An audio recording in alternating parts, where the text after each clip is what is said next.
সামুদ্রিক মৌরলা মাছের ঝাল এইভাবে রান্না করলে খেতে কিন্তু দারুণ লাগে। গরম গরম ভাতের সঙ্গে কোনো কথা হবে না, একদম জমে যায়। নমস্কার বন্ধুরা, আমি সুচরিতা। আমার রান্নাঘরে তোমাদের সকলকে স্বাগত জানাই। আজকে আবারও চলে এসেছি তোমাদের কাছে একটা নতুন রেসিপি নিয়ে। আজকে আমি তোমাদের সঙ্গে সামুদ্রিক মৌরলা মাছের ঝাল রেসিপিটা শেয়ার করে নেব। সেই জন্য এখানে আমি 200 গ্রাম সামুদ্রিক মৌরলা মাছ নিয়েছি। মাছগুলো কেটে ধুয়ে পরিষ্কার করে নিয়েছি। এই মাছের মধ্যে পরিমাণ মতো লবণ দিলাম আর পরিমাণ মতো হলুদ গুঁড়ো দিয়ে দিলাম।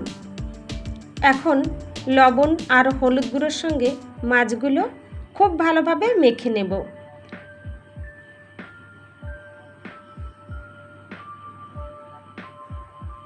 এখানে আমি লবণ আর হলুদ গুঁড়োর সঙ্গে মাছগুলো খুব ভালোভাবে মেখে নিয়েছি। এখন এগুলো 10 মিনিটের মতো রেস্টে রেখে দিলাম।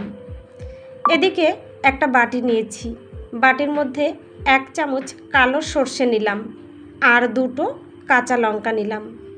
এই সর্ষে আর কাঁচা লঙ্কা একসঙ্গে বেটে নিয়েছি। এই সর্ষে বাটার মধ্যে একটু জল দিয়ে দিলাম। এখন একটা চামচ নিয়েছি, এই চামচ দিয়ে সর্ষে বাটা জলের সঙ্গে ভালোভাবে মিশিয়ে নেব।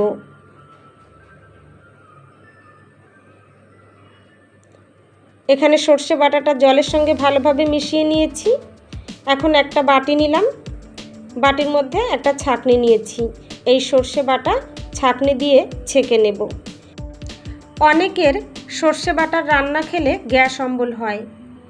সর্ষে বাটাটা এইভাবে ছাঁকনি দিয়ে ছেঁকে রান্নার মধ্যে দিলে গ্যাস অম্বল হওয়ার সম্ভাবনাটা একদমই থাকে না, আর রান্নাটাও খেতে ভীষণ সুস্বাদু হয়।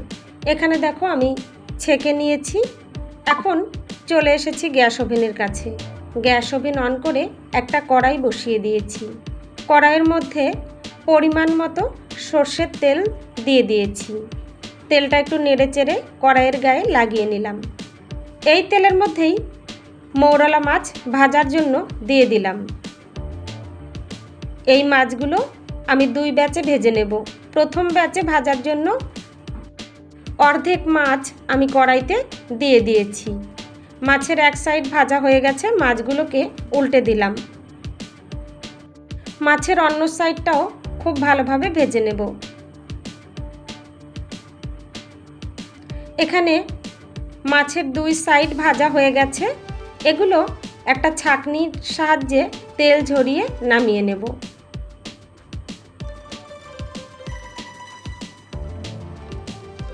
ছাঁকনি দিয়ে তেল ঝরিয়ে ভাজা মাছগুলো একটা প্লেটে নামিয়ে নিলাম।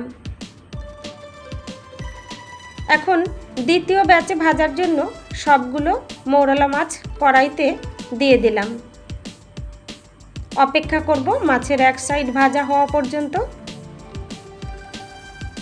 এখানে মাছের এক সাইড ভাজা হয়ে গেছে, মাছগুলোকে উল্টে দিলাম। এখন মাছের অন্য সাইডটাও ভেজে নেব। মাছের অন্য সাইড ভেজে নিয়েছি। ওই ছাঁকনি দিয়েই তেল ঝরিয়ে ভাজা মাছগুলো নামিয়ে নেব। এখানে ভাজা মাছগুলো ওই প্লেটেই নামিয়ে নিলাম। আবার চলে এসেছি গ্যাস ওভেনের কাছে। মাছ ভাজা বাকি তেলের মধ্যেই রান্নাটা করে নেব। এই তেলের মধ্যেই ফোড়ন দিয়ে দিলাম 1/2 চা চামচ কালো জিরে আর কতকগুলো চেরা কাঁচা লঙ্কা। কাঁচা লঙ্কা আর কালো জিরেটা হালকা ভেজে নিয়ে এর মধ্যে একটা মিডিয়াম সাইজের পেঁয়াজ কুচি দিয়েছি। পেঁয়াজ কুচি দিয়ে একটু নেড়ে চেড়ে নিলাম। এই পেঁয়াজ কুচি হালকা ব্রাউন কালার করে ভেজে নেব।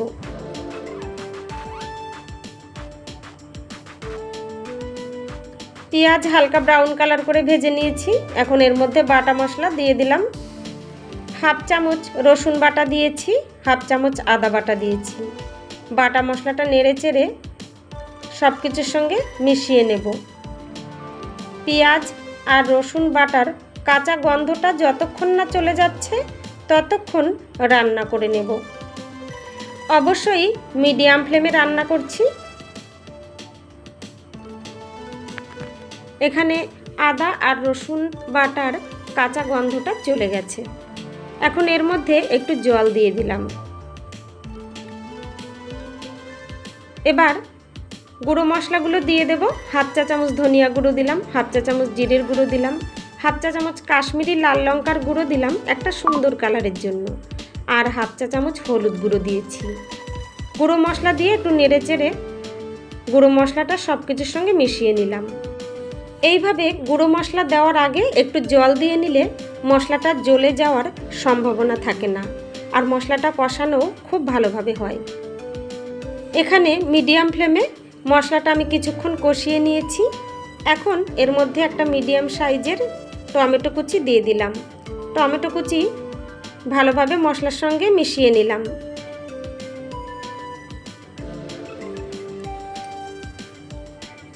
এখন ঢাকনা দিয়ে ঢেকে দেব। ঢাকনা দিয়ে ঢেকে 4-5 মিনিটের মতো রান্না করে নিয়েছি। 4-5 মিনিটের মতো রান্না করে নিয়ে ঢাকনা তুলে দিয়েছি। এই সময় স্বাদ মতো লবণ দিয়ে দিলাম। লবণ দিয়ে একটু নেড়ে চেড়ে নিলাম। লবণটা মশলার সঙ্গে ভালোভাবে মিশিয়ে নিলাম। আবার ঢাকনা দিয়ে ঢেকে দিলাম। আবারও 4-5 মিনিট পর ঢাকনা তুলে দিয়েছি। এইভাবে মোট 10 মিনিটের মতো মশলাটা আমি ঢাকনা দিয়ে ঢেকে কষিয়ে নিয়েছি।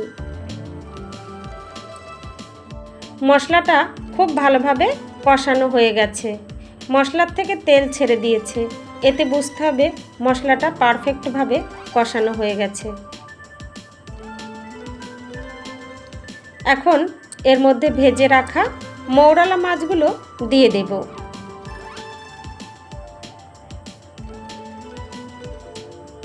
ভেজে রাখা মৌরলা মাছ দিয়ে দিলাম। মাছগুলো দিয়ে একটু নেড়ে চেড়ে নেব। মশলার সঙ্গে মাছগুলো একটু মিশিয়ে নেব। মাছগুলো মশলার সঙ্গে 1 মিনিটের মতো কষিয়ে নেব।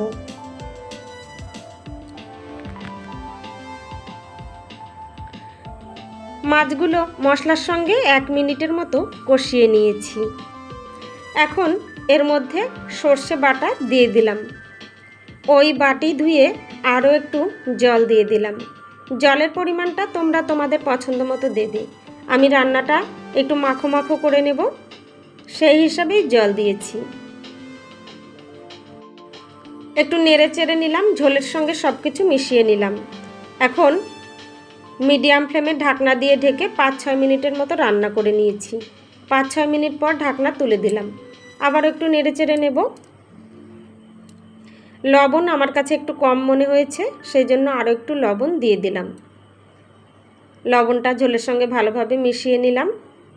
আমার এই রেসিপিটা যদি তোমাদের কাছে ভালো লাগে বন্ধুরা, তাহলে একটা লাইক দিয়ে ভিডিওটা শেষ পর্যন্ত দেখো তোমরা।